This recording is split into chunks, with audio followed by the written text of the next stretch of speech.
Muito bem, o título do sermão dessa manhã: Para onde iremos após a morte? Pegue a palavra de Deus e abra no Evangelho de São Mateus, capítulo 27, são 2 ou 3 textos introdutórios. Para onde iremos após a morte? São Mateus 27, primeiro Evangelho, capítulo 27, verso 50 até o verso 53. Abra a palavra do Senhor aí.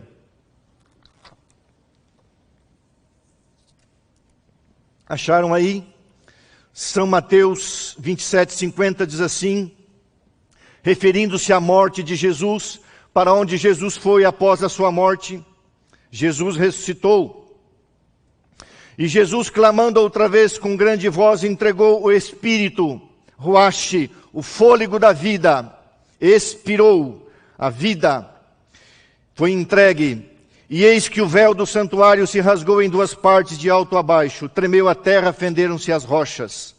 Abriram-se os sepulcros, e muitos corpos dos santos que dormiam ressuscitaram. Saindo dos sepulcros, depois da ressurreição de Jesus, entraram na cidade e apareceram a muitos. Guarde esse texto aí no seu coração. São João 5, 28 e 29. É apenas uma introdução. São João 5, um pouquinho mais para frente, o quarto evangelho. São João capítulo 5, verso 28 e verso 29. Palavras que saem dos lábios de Jesus Cristo. Não vos maravilheis disto, porque vem a hora em que todos os que se acham nos túmulos ouvirão a sua voz e sairão. Aonde eles estão? Nos túmulos, nas sepulturas? Ouvirão a sua voz e sairão.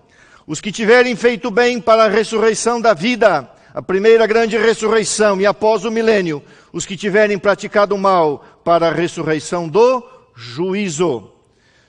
Atos 7, verso 60. Um pouquinho mais para frente, o livro histórico de Atos. O que aconteceu com Estevão. Atos capítulo 7, verso 59 e 60, melhor dizendo. Acharam aí? Atos 7,59 diz, e apedrejavam Estevão, que invocava e dizia, Senhor Jesus, recebe o fôlego de vida no original, recebe o meu espírito, recebe o dom da vida, Ruach. Então, ajoelhando-se, clamou em alta voz, Senhor, não lhes imputes este pecado. Com estas palavras, adormeceu. Agora vamos ao texto que nós vamos explorar um pouquinho. A carta do apóstolo Paulo aos Coríntios, capítulo 15. Irmãos, faria muito bem para você ler pelo menos umas 5 vezes. Pelo menos umas 5 vezes, 1 Coríntios 15. O estado do homem na morte e o que acontece com o homem após a morte. Nós vamos estudar este texto. Mas antes, um contexto. Para onde irão os mortos? Irmãos, a carta aos Coríntios foi escrita 25 anos depois da ressurreição de Jesus, mais ou menos. Por que essa carta foi escrita? Paulo havia fundado a igreja na cidade de Corinto, isso está em Atos 17, Atos 18. Corinto era uma cidade liderada espiritualmente, vamos dizer assim, pelos filósofos gregos, que logicamente não acreditavam na ressurreição, e você vai entender por quê. E quando Paulo prega em Atenas sobre a ressurreição de Cristo, que era o fundamento do Evangelho, Paulo é ridicularizado. Mas Paulo funda ali uma igreja. Com o passar dos anos, essa igreja tem vários problemas. Vários problemas. Dentre eles, o problema que nós vamos tratar agora. Eles esqueceram ou deixaram de viver a prática da doutrina da ressurreição. Porque esperavam a volta de Jesus para aqueles dias. Não criam na ressurreição. Então, para eles, tudo tinha acabado. Deixaram de crer, uma parte dos crentes, nisso. Então, Paulo escreve a sua carta tratando de vários assuntos. No capítulo 15, ele trata especificamente do estado do homem na morte e da ressurreição. Muito bem. A pergunta é, para onde iremos? Querido amigo, querido irmão, da confissão católica apostólica romana. A igreja romana criou 4 lugares para o além. O céu, o inferno, o purgatório e o limbo. Essas 4 coisas. E até mesmo ao falar do céu, as 4 coisas não são bíblicas. Muito bem, para onde nós iremos? Para o céu diretamente, como muitos pregam? Não. A Bíblia diz que Moisés foi para o pó da terra. Em Judas 9, conta que Jesus veio ressuscitá-lo e o levou para o céu. Se ele estava no céu, porque Jesus veio buscá-lo. Para onde foi Lázaro, o melhor amigo de Jesus Cristo, quando morreu, em São João 11? Foi para a sepultura. O que fez Jesus? Veio ressuscitá-lo. E ali o que disse Jesus? Eu sou a ressurreição e a vida. Ainda que alguém morra, o sono da morte, eu o ressuscitarei no último dia. E você, querido irmão, amigo, que é católico, apostólico, romano, eu fico muito feliz, porque ao longo de 30 anos eu fui em muitos cemitérios. E muitos chamam o cemitério campo de Deus. Em certo sentido isso é verdade. E sempre ali existe um pequeno púlpito, muitas vezes de prata, de bronze, um púlpito bonito, pequeno, para fazer ali a homilia, para fazer ali a pregação. E em todos esses púlpitos está escrito: eu sou a ressurreição e a vida. Quem crê em mim, ainda que morra, viverá eternamente. Crês tu isso? Eu acho lindo, porque isso é verdade. Jesus Cristo, para onde foi? Jesus não foi para o céu. Jesus foi para a sepultura e passou o sábado comemorando a redenção, como tinha comemorado a criação. E quando Maria Madalena o abordou na manhã do primeiro dia da semana, Jesus disse: não me detenhas, eu ainda não fui ao céu. Eu não fui ao meu Pai, ao vosso Pai, ao meu Deus, ao vosso Deus. E Jesus só foi para o céu depois da sua ressurreição. Agora, a doutrina católica apostólica romana criou esses 4 lugares que não são bíblicos. O purgatório. A palavra purgatório significa purgar, né? Limpar, purificar. É um expiatório, um purificatório. O que é que acontece? Eles entenderam, não sabemos como, que é o lugar onde as almas dos que cometeram pecados leves acabam de purgar suas faltas antes de irem para o paraíso. Então foi criado na mente de alguns seres humanos o pecado mortal e o pecado venial. O pecado mortal, a pessoa pecou contra Deus, não tem arrependimento, vai direto para o inferno. Um lugar que não existe para o impenitente. E os pecados veniais, ou pecado venial, é o pecadinho, o pecado leve. Quando a Bíblia não faz diferença entre pecadão e pecadinho, tudo é pecado. Mas se a pessoa cometeu um pecado venial, assim ensinam eles, então ela é digna de vênia, de perdão, é um pecado perdoável. Então essa alma vai para o purgatório, só Deus sabe por quanto tempo. E então, para que a pessoa seja purificada, ela tenha um pouquinho mais de santificação. Mas para não sofrer muito no purgatório, para não sofrer muito na sua purificação, então foi criado que a pessoa poderia passar mais rápido pelo purgatório se os parentes dessem uma esmola. Só que essa esmola era muito dinheiro. Então vendiam-se as indulgências, para que Deus fosse indulgente, misericordioso, bondoso. Então dava-se generosamente grandes quantidades. Quanto mais dinheiro, menos tempo no purgatório. E assim foi criado esse sistema que não é bíblico. Mas enquanto a alma está no purgatório, diz essa crença, devemos ir aos cemitérios e orar pelos mortos, manifestando a comunhão dos santos e aguardando apenas a ressurreição do corpo, porque a alma já está, sabe Deus aonde.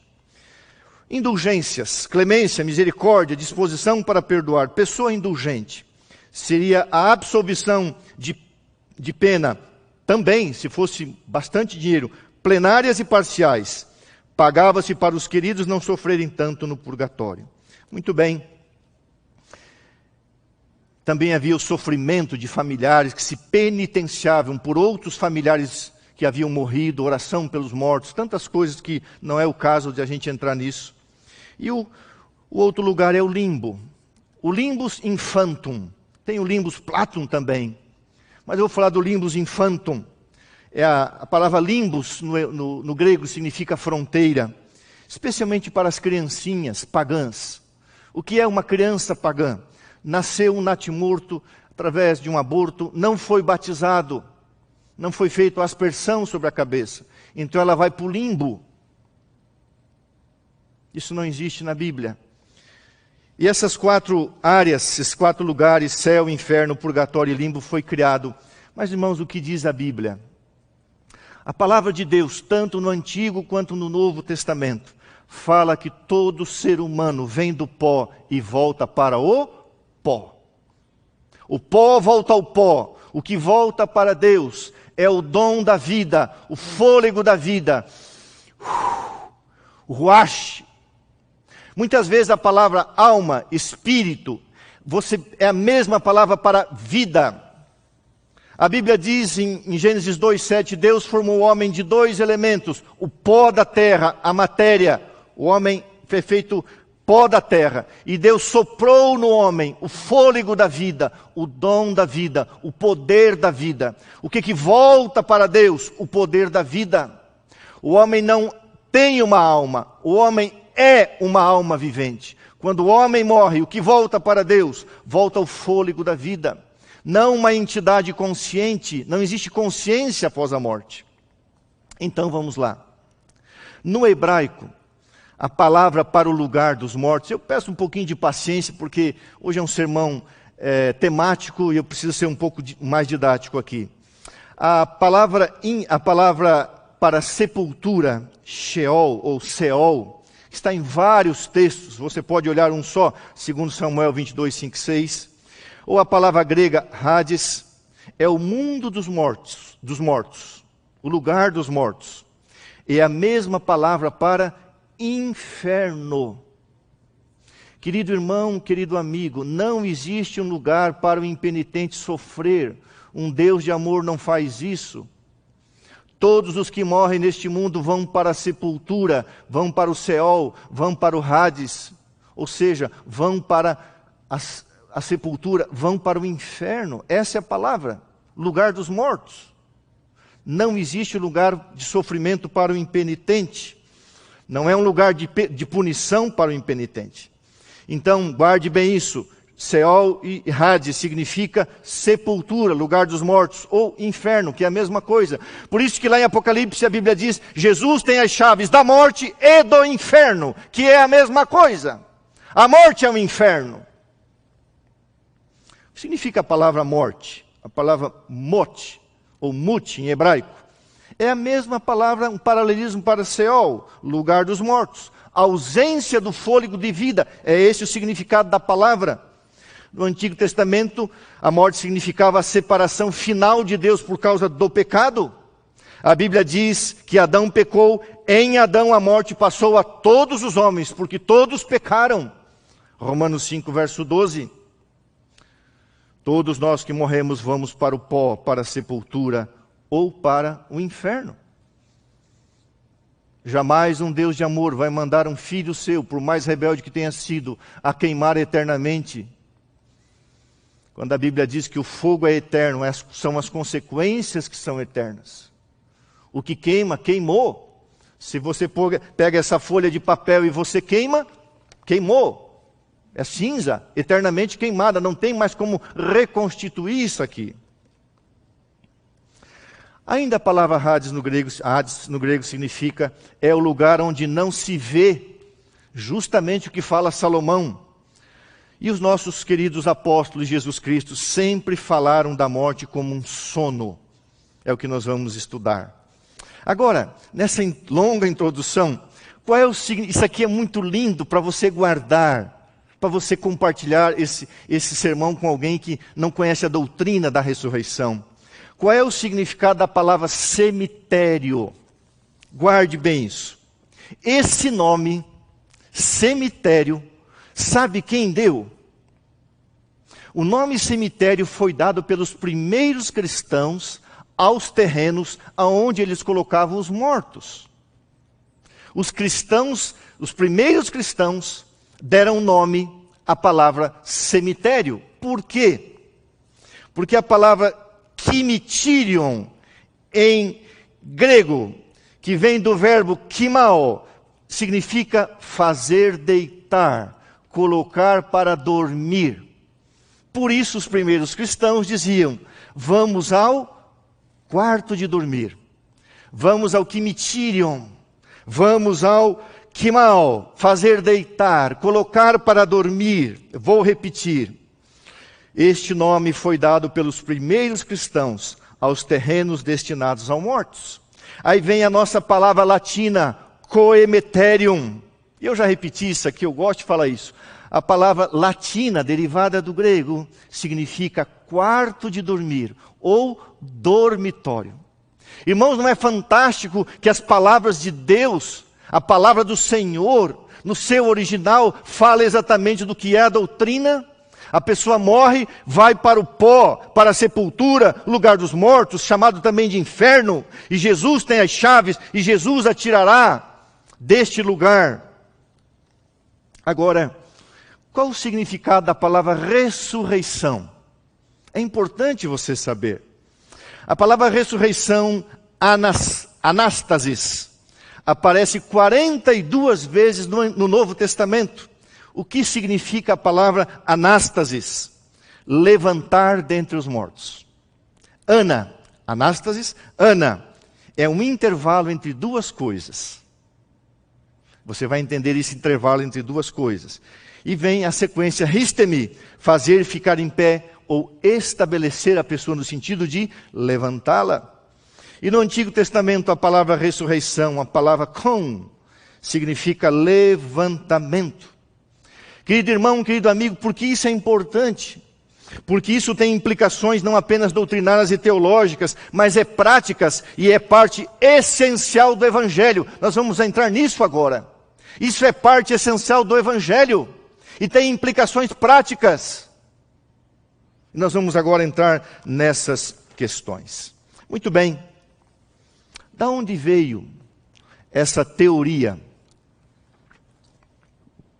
essa filosofia chamada dicotomia? Essa dicotomia, dizendo a alma e o corpo são separadas, podem se separar. Quando a Bíblia diz que o homem é integral, vamos lembrar Gênesis 2:7, o homem foi feito do pó da terra, mais o fôlego da vida, e fala-se ele recebeu energia vital. O que é essa energia vital? Isso é um texto correto ao falar. O ser humano, ele nasce como se fosse uma grande bateria, com uma carga de energia vital. Por hereditariedade, através dos seus hábitos, ele pode estender essa energia vital ao longo da vida. Por que Adão viveu quase 1000 anos? Porque tinha comido da árvore da vida e tinha uma carga de energia vital que o levou a 930 anos. O homem foi feito assim, do pó da terra mais o fôlego da vida. Então eu quero repetir, o homem não tem uma alma. O homem é uma alma. E quando o homem expira, Jó diz, quando corta o fôlego da vida, o homem volta ao pó. E o que volta para Deus? O espírito, a alma, a vida, o fôlego da vida, que é a mesma coisa. Mas não existe consciência, não existe sabedoria, não existe conhecimento. Muito bem. Dicotomia platônica, o que é isso? Você sabe que o nome de Platão original é Aristócles. Por que deram o nome de Platão? A palavra Platão significa ombros largos. Um camarada grande de ombros largos, então apelidaram ele de Platão. No latim, no grego, melhor dizendo, mas é Platão, na nossa língua, ombros largos. Platão viveu no ano 427 ao ano 347 a.C. E ele então criou 2 elementos essenciais. Com quem que ele aprendeu isso? Com Sócrates, que morreu no ano 399. O mundo dos sentidos, o sentido e o mundo das ideias, a razão. E o que diz então Platão? O homem é um ser dual.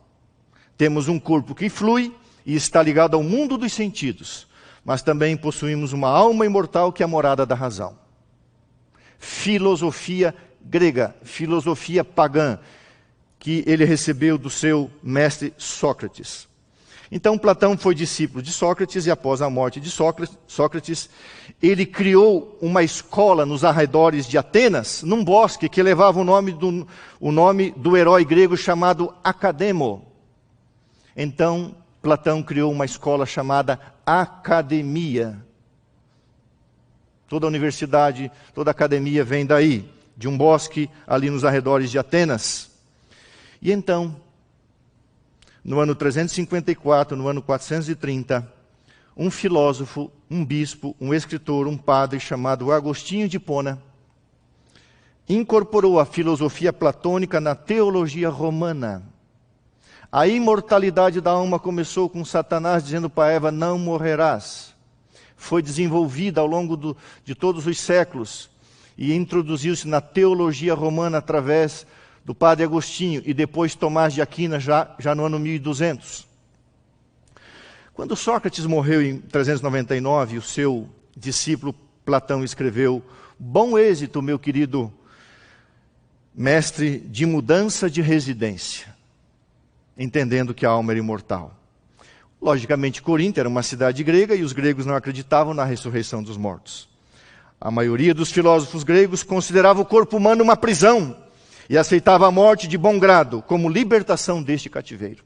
Então isso veio para dentro da teologia através de Aurélio Agostinho de Hipona. Hipona era uma província romana no norte da África e lá viveu esse homem. E depois o italiano filósofo e teólogo Tomás de Aquino, 1225 até 7 de março de 1274, trouxe isso para a teologia. Isso não existe, não é bíblico. Agora, 1 Coríntios capítulo 15, vamos estudar a palavra do Senhor. É necessário você ter essas informações, mas o que diz a Bíblia, não o que diz a filosofia, não o que diz esses fatos, é importante você saber, mas o que diz a palavra do Senhor. Irmãos, são 4 verdades que eu vou colocar aqui, tá? Primeira verdade, o que é essencial você saber. 1 Coríntios 15, 1 até o verso 8. Pegou aí? Leia lá. Irmãos, venho lembrar-vos o evangelho que vos anunciei, o qual recebestes e no qual ainda perseverais. Por ele também sois salvos, se retiverdes a palavra, tal como a vô-lo preguei, a menos que tenhais crido em vão.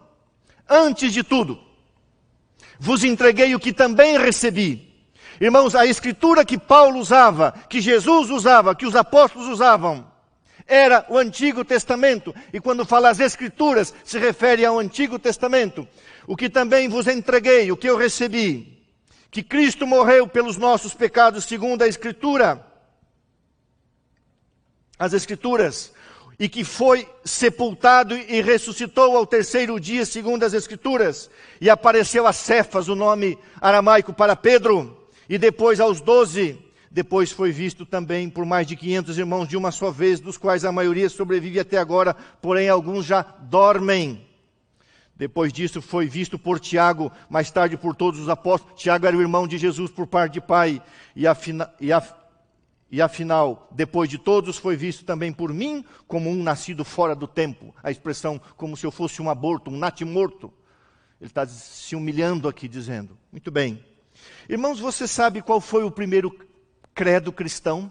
Se houvesse na igreja primitiva um livro chamado Nisto Cremos, sabe qual era o primeiro credo cristão?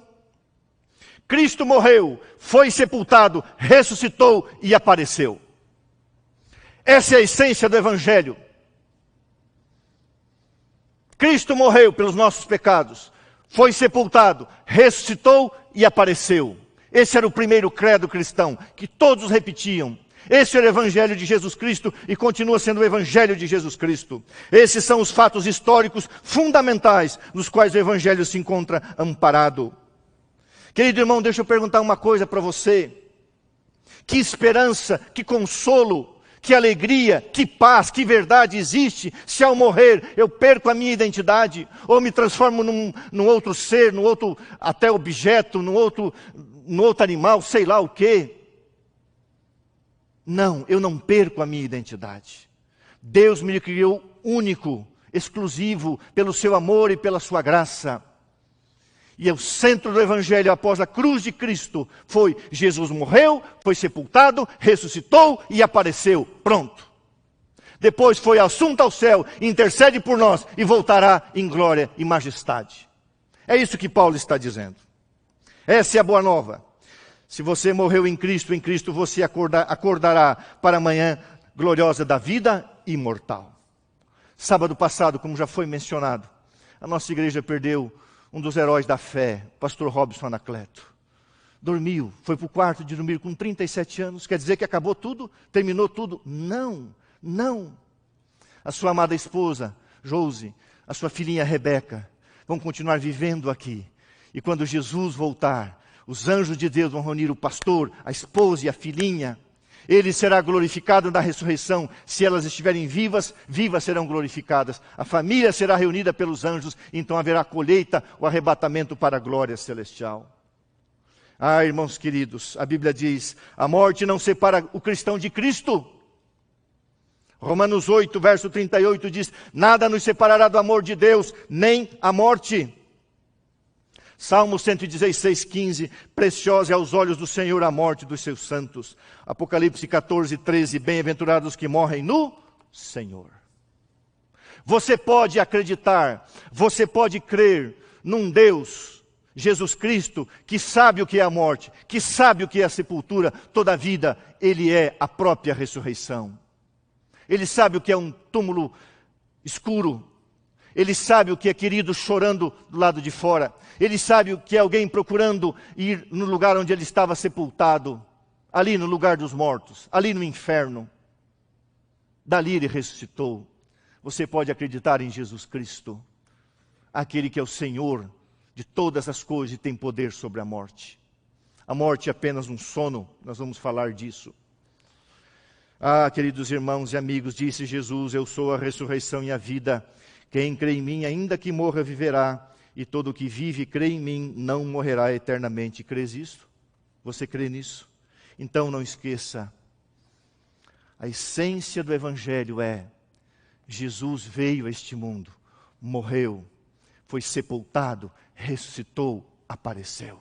Foi ao céu, intercede por nós e voltará em glória e majestade. Então se realizará a primeira grande ressurreição. A ressurreição para a vida. E Jesus, no seu campo, cemitério, quarto de dormir, Jesus então vai soprar o fôlego da vida. E vai trazer a vida novamente sobre aquele corpo. E vai glorificar aquelas pessoas, os seus filhos, para o céu. E Jesus disse: crê você nisso? Segunda verdade, capítulo 15, verso 12 em diante. Paulo está argumentando e dizendo: ora, se é corrente pregar-se que Cristo ressuscitou dentre os mortos, como, pois, afirmam alguns dentre vós que não há ressurreição de mortos? Olha o argumento de Paulo.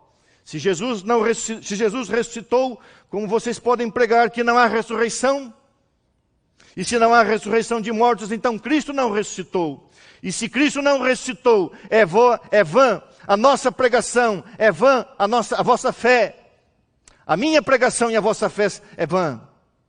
Somos tidos por falsas testemunhas de Deus, porque temos asseverado contra Deus que Ele ressuscitou a Cristo, ao qual Ele não ressuscitou, se é certo que os mortos não ressuscitam. Quer dizer que estamos pregando contra Deus. Verso 16. Porque se os mortos não ressuscitam, também Cristo não ressuscitou. E se Cristo não ressuscitou, é vã a vossa fé, e ainda permaneceis nos vossos pecados. E ainda mais, os que dormiram em Cristo pereceram. E eu gosto do verso 19. Se a nossa esperança em Cristo se limita apenas a esta vida, nós somos os mais infelizes de todos os homens. Paulo diz assim: o que eu estou pregando? O que os apóstolos estão pregando? O que uma igreja que revolucionou um império está pregando? A ressurreição de Jesus Cristo.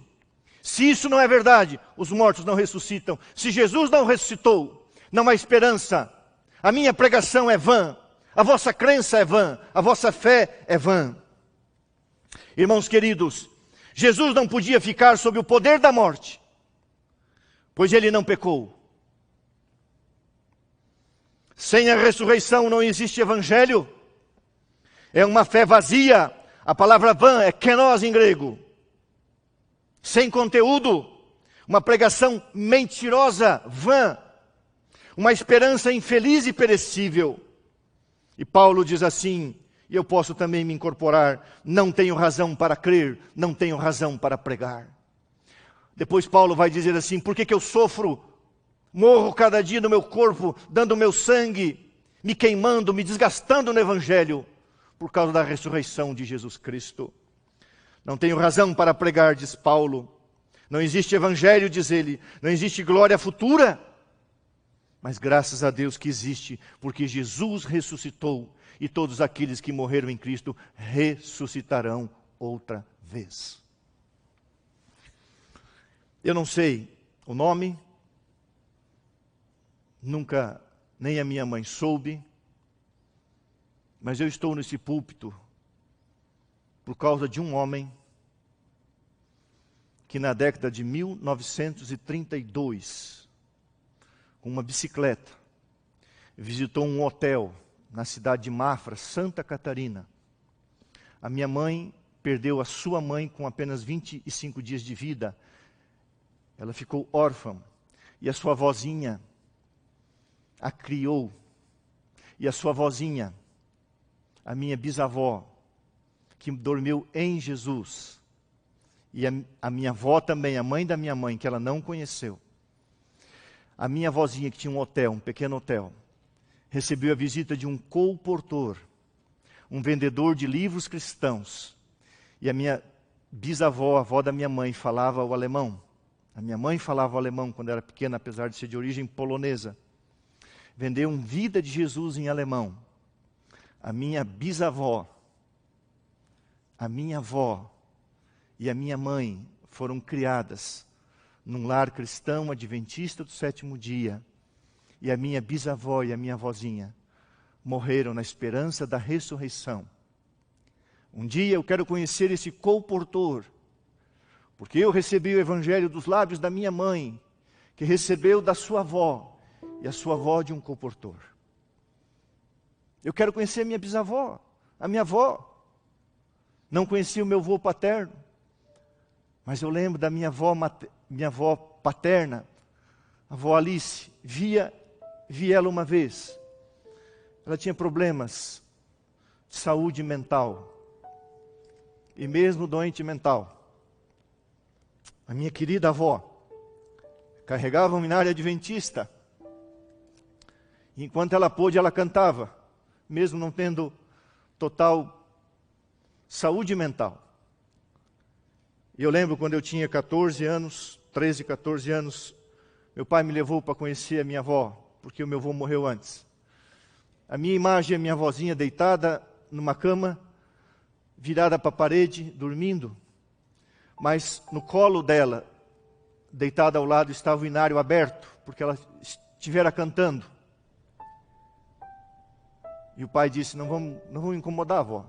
Eu só vi ela assim, um pouquinho, para não incomodar, saímos, nunca mais a vi. O que eu sei é que dentro do seu caixão foi colocado o inário adventista do sétimo dia. E quando a avó Alice ressuscitar, eu quero conhecer minha avó, materna e paterna. A avó Alice vai pegar o seu inário. Eu não sei se ele vai estar em condições, mas se tiver, eu acho que ela vai pedir para Jesus para levar o inário para o céu, para cantar lá no mar de vidro.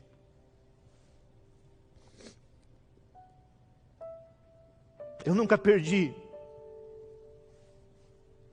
um ente querido, próximo. Tenho meu querido pai, tenho ainda a minha mãe.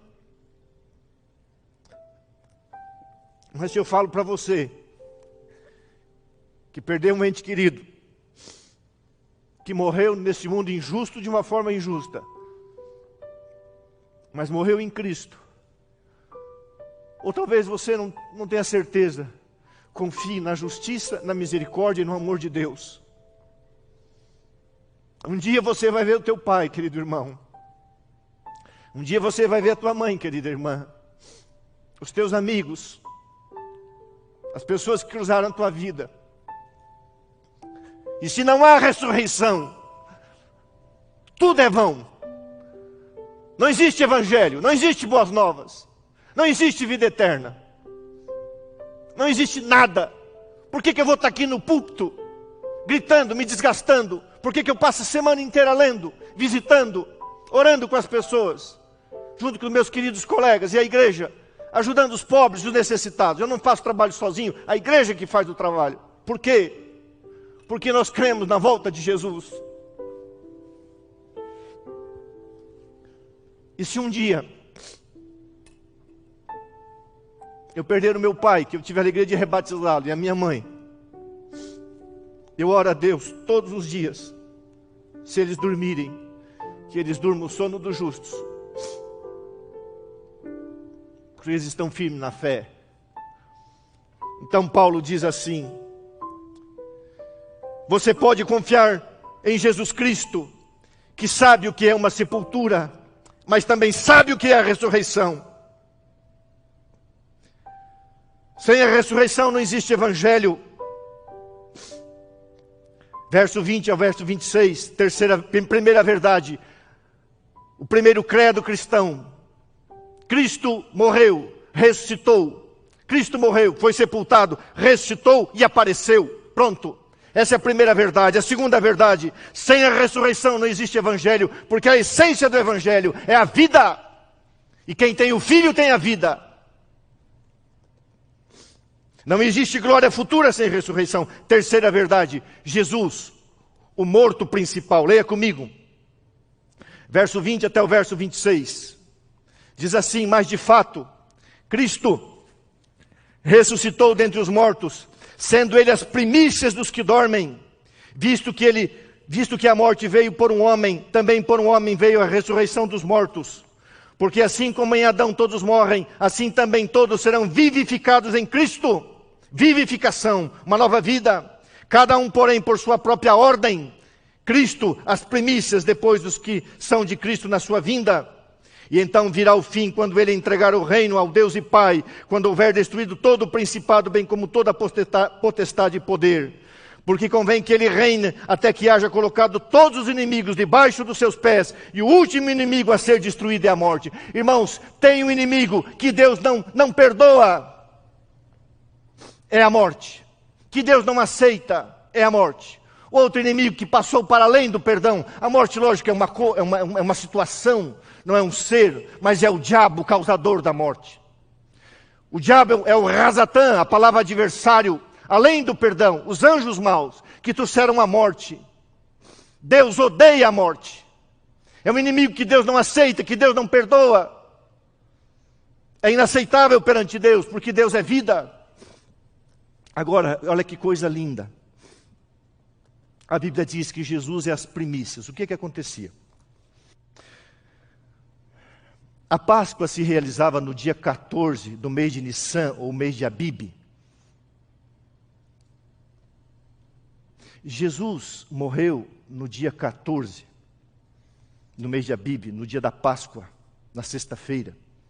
E Jesus ressuscitou no primeiro dia da semana, domingo. O que aconteceu? O dia das primícias. A festa das primícias. Depois da Páscoa, fazia-se uma colheita parcial. Pegava-se um molho, um feixe de cereal, levava-se ao templo, dava para o sacerdote. E no dia 16, na festa das primícias, no primeiro dia da semana, depois da Páscoa, o sacerdote movia o molho perante Deus. E aquilo simbolizava que haveria uma colheita de todos os grãos, uma colheita final. Impressionante, irmãos. No domingo, enquanto o sacerdote fazia a festa das primícias e apresentava um molho, Jesus ressuscitou. Cristo se levantou dos mortos no mesmo dia em que as primícias foram apresentadas ao templo. Eu vou ler aqui, tenha um pouquinho de paciência agora. Os antigos israelitas deviam apresentar um molho das primícias da colheita de cevada ao sacerdote, que o movia diante do Senhor como uma promessa da colheita completa que se seguiria. Essa cerimônia devia ser realizada no dia 16 de Nissan, Abib. A Páscoa era celebrada no dia 14 de Nissan. Isso está em Levítico 23, você pode ler. E no dia 16 se realizava a oferta das primícias. O molho das primícias, do feixe de cevada, tipificava Jesus Cristo. As primícias ou a promessa, guarda bem isso, a promessa de uma colheita. A promessa da grande colheita que se seguirá quando todos os justos mortos forem ressuscitados na segunda vinda de Cristo. Jesus se levantou dos mortos no mesmo dia em que as primícias foram apresentadas no templo.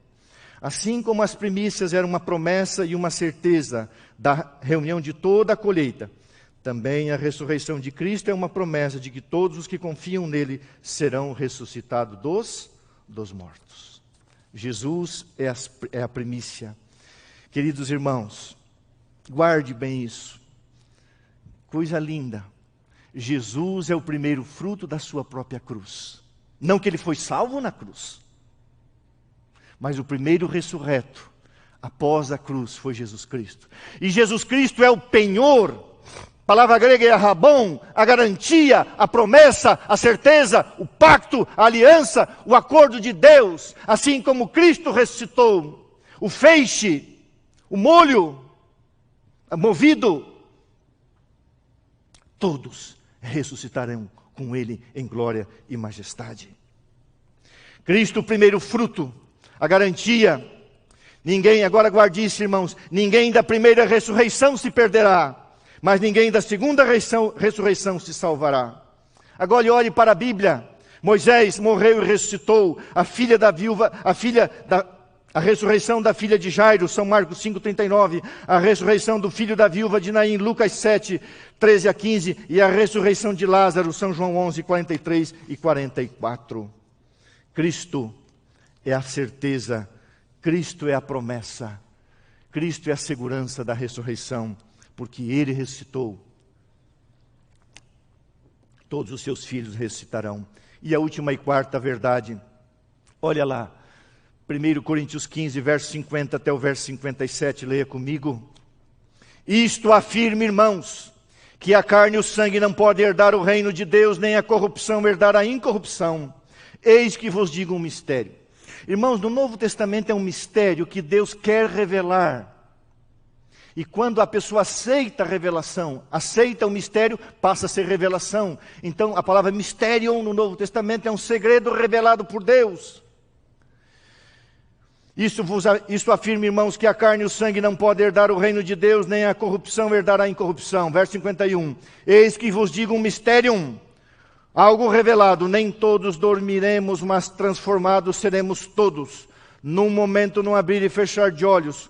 Ao ressoar da última trombeta, a trombeta soará. Os mortos ressuscitarão incorruptíveis e nós seremos transformados. Porque é necessário que este corpo corruptível se revista da incorruptibilidade e o que é mortal se revista da imortalidade. E quando este corpo corruptível se revestir de incorruptibilidade e o que é mortal se revestir de imortalidade, então se cumprirá a palavra que está escrita: tragada, destruída, morta, foi a morte pela vitória. E quando os justos ressuscitarem e olharem para a sepultura, vão zombar da morte e vão dizer: aonde está a morte, a tua vitória? Onde está a morte, o teu ferrão, o teu escorpião, o teu aguilhão, aquilo que cutucou, que machucou, que feriu? O aguilhão da morte é o pecado, porque o salário do pecado é a morte. E a força do pecado é a lei. Conhecemos o pecado por causa da lei, e o salário do pecado é a morte. É isso que Paulo está querendo dizer. Ele termina sempre louvando a Deus, graças a Deus que nos dá a vitória por intermédio de nosso Senhor Jesus Cristo. Portanto, meus amados irmãos, sede firmes, inabaláveis e sempre operantes, abundantes na obra do Senhor, sabendo que no Senhor o vosso trabalho não é vão. Vã é uma pregação dizendo que a pessoa vai para o limbo, se é criança. Vã é uma pregação que diz que a pessoa vai para o purgatório, e se você não fizer penitência e pagar, ela vai ficar lá só Deus sabe quando, uma inverdade. Vã É a doutrina de que a pessoa vai para o céu e fica olhando lá de cima, você sofrer e chorar aqui. É isso que Deus faz? Não. Vã é ensinar que existe um inferno para o impenitente. Isso não existe. Inferno e sepultura é a mesma coisa.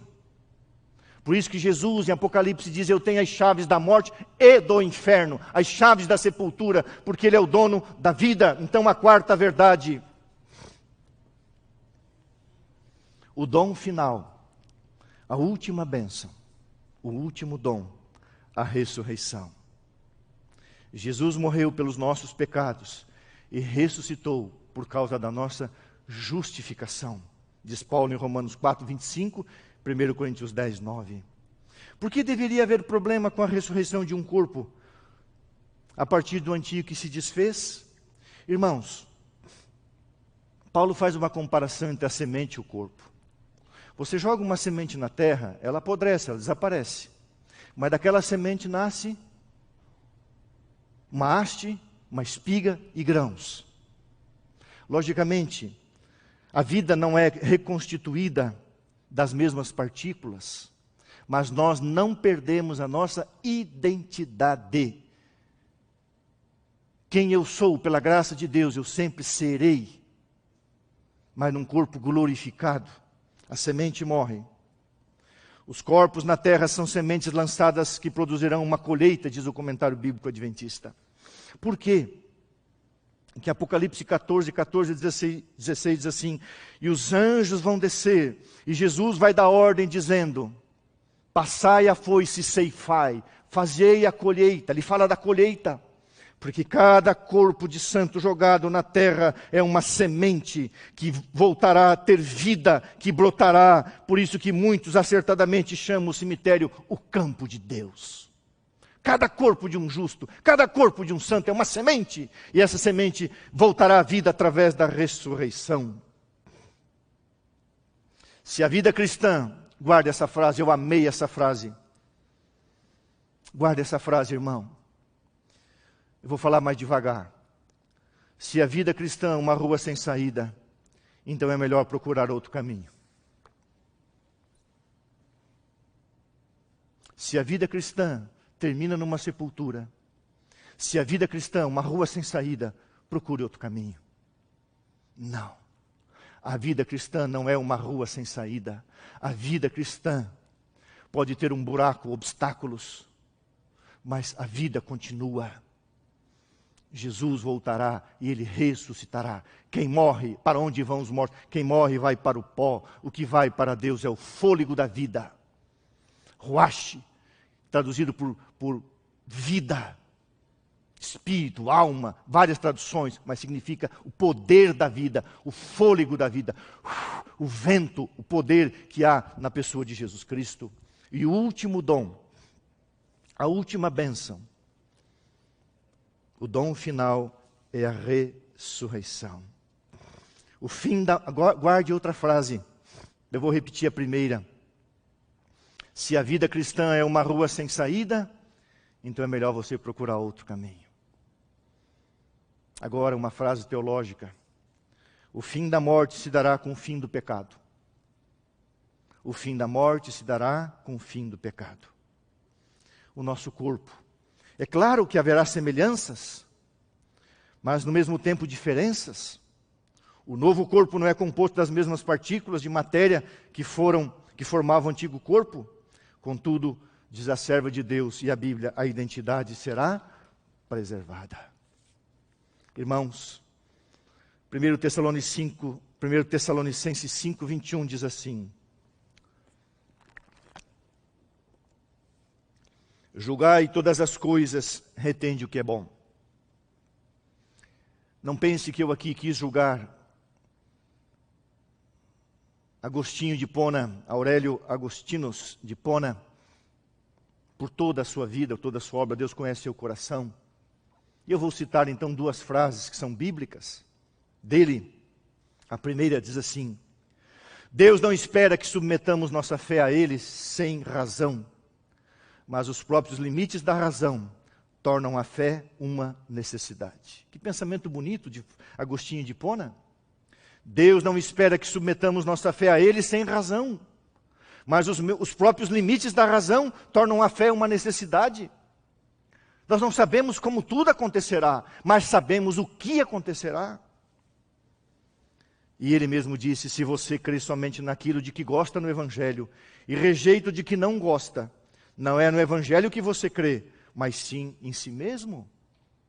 E o Evangelho, a essência do Evangelho é, Jesus nasceu, viveu entre os homens, foi morto, ressurreto, sepultado, ressurreto e assunto ao céu, e ele voltará em glória e majestade.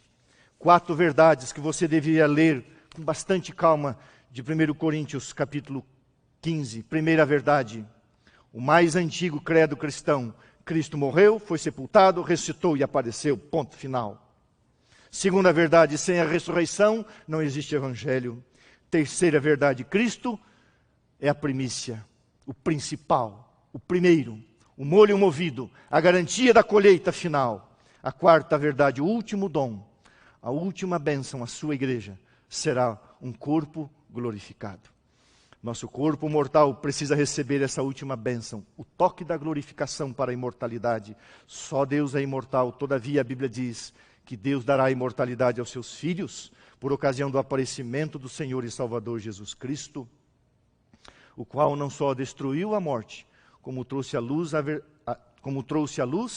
a vida e a imortalidade mediante o Evangelho, diz o apóstolo Paulo.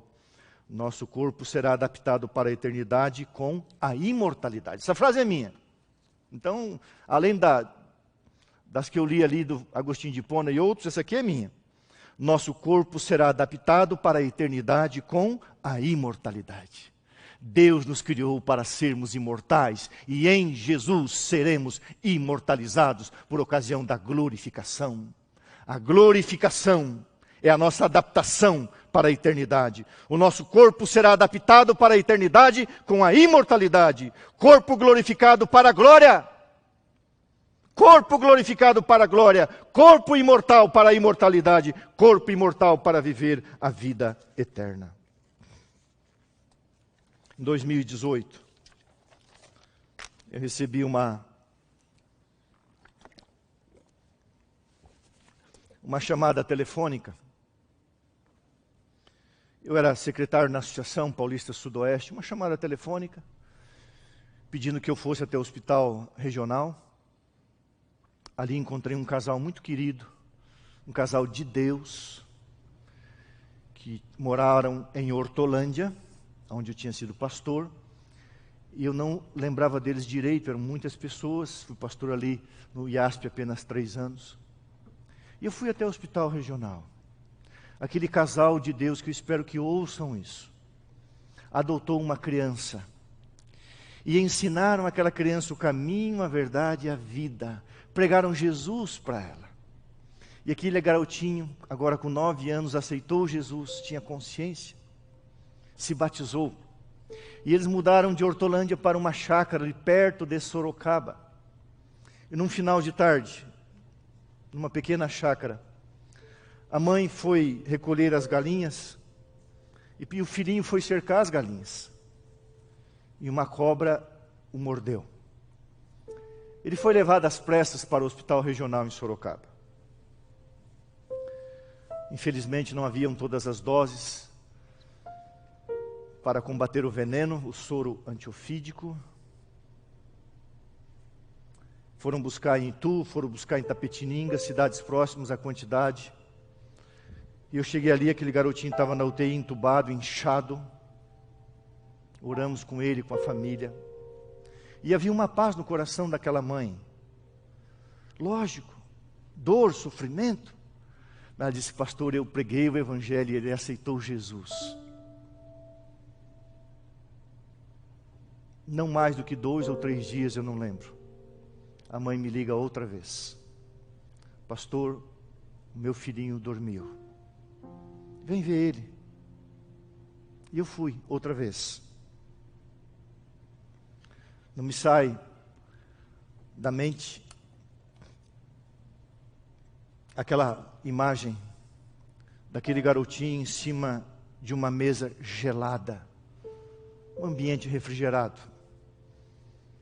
Dali ele iria para a preparação para o cemitério, para o quarto de dormir. Um lindo garoto. Apenas uma toalha cobria parte do seu corpo. E eu toquei naquele corpinho gelado, sozinho. E ao olhar para aquele corpinho, sem a vida, eu sabia que o dom da vida, o fôlego da vida, o poder da vida, está com a própria vida, que é Deus. E aquele corpinho seria levado para o cemitério, a sepultura, quarto de dormir. E aquela mãe, depois que eu saí ao conversar com ela, pastor, eu fiz a minha parte, eu preparei o meu filho para ver Jesus em glória e majestade, ele está salvo. Se não for isso, se não existir isso, tudo é mentira, tudo é vaidade, somos infelizes, miseráveis. Acabou? Não, não acabou. A história dele vai continuar, a história de Pedro vai continuar, a história de Paulo vai continuar, a história de João vai continuar, a história maravilhosa de Maria Madalena vai continuar, a história de Davi, o pecador arrependido, vai continuar, a história de Abraão vai continuar. Hebreus diz que eles estão aguardando o cumprimento da promessa. E eu e você, quer vivamos ou morramos, somos do Senhor. E se a morte bater a nossa porta e morrermos em Jesus, só aquele que tem poder sobre a morte, autoridade, só aquele que passou pela sepultura pode dizer: feliz e bem-aventurado aquele que morre em mim. Leia depois, primeira carta aos Tessalonicenses 4, 13 a 17, não deu tempo de eu ler tantos textos. Jesus voltará e ele fará a grande primeira ressurreição, a ressurreição dos justos. Depois vem o milênio, é outro assunto. E no final do milênio, a segunda grande ressurreição. Ninguém que ressuscitará na primeira ressurreição se perderá, mas ninguém que morreu e ressuscitará na segunda ressurreição se salvará. Portanto, escolha, meu amigo. Ou você ressuscitará na primeira ou na segunda, para viver com Cristo eternamente. E esse é o chamado do Evangelho. Aceite. Se você é um membro que se afastou da igreja, se afastou de Jesus, está brincando ou não quer se salvar, eu não sei, isso é problema teu. Mas aceite o chamado de Jesus. Aceite que você é amado. Aceite que Deus te ama. Volte para os caminhos do Senhor. Porque a nossa vida é assim, é um lapso. Antes de vir para cá, esse pastor querido, pastor Marcos Tosta, chegou ali com 25% de saturação, pulou para 60%. Foi para a UTI e foi entubado. A família está preocupada, os médicos estão preocupados. Vamos continuar orando pelo pastor Marcos Tosta. A vida é assim. Conversei com ele na quinta-feira, sexta-feira internou, agora já entubou. Graças a Deus, porque nós temos a vitória em Cristo Jesus e a eterna salvação. Para onde iremos? Iremos para o céu, em glória e majestade, um corpo glorificado para a imortalidade. Um corpo glorificado para a glória, um corpo imortalizado para a eternidade. Saindo da sepultura, ou estando vivo e sendo transformados, glorificados e trasladados. Que Deus abençoe você e a sua fé. Leia, leia e releia 1 Coríntios 15, que Deus te abençoe hoje e eternamente. Quero chamar aqui nossa querida irmã, que vai cantar um solo. Obrigado, Senhor, por tua palavra. Obrigado pela essência do Evangelho, que é a cruz de Cristo, seguida da sua ressurreição, a sua ascensão, a sua intercessão e o seu retorno em glória e majestade, para soprar o fôlego da vida sobre os seus campos, os dormitórios deste mundo. Muitos estarão nos antros da terra, em cavernas onde morreram por causa da fé. Outros foram jogados ao mar. Nada é difícil demais para o teu poder. Não há impossível para Deus, impossíveis para Deus. E a ressurreição, além de ser um fato histórico, bíblico, teológico, é uma verdade prática em nossos dias. Abençoa a Jouse, Senhor. Abençoe a família do Robson, seus pais. Abençoe sua filhinha Rebeca. Nosso querido pastor, nosso colega, departamental de publicações da nossa associação, sábado passado foi para o quarto de dormir. Obrigado, Jesus, porque ele se levantará e ele receberá de Cristo o fôlego da vida. E os anjos de Deus reunirão ele, a esposa e a filhinha e os demais queridos dele. E juntos o Senhor reunirá toda a igreja e a igreja será trasladada. Esperamos um novo céu e uma nova terra, onde a morte já não existirá. Nem luto, nem dor, nem pranto, nem essas coisas que são um ferrão, um aguilhão, um escorpião que fere e machuca, que dói. Que o Espírito Santo esteja sobre nós na hora das nossas perdas, Pai. E se um dia tivermos que enfrentar a sepultura, que possamos ter consciência que dali sairemos pela voz de Jesus Cristo, que dirá, como disse para Lázaro, saí para fora. Sai para fora, Lázaro, e ele dirá para nós, saí, ressuscitai, ressuscitai, ressuscitai. Louvado seja o nome de Deus, em nome de Jesus. Amém.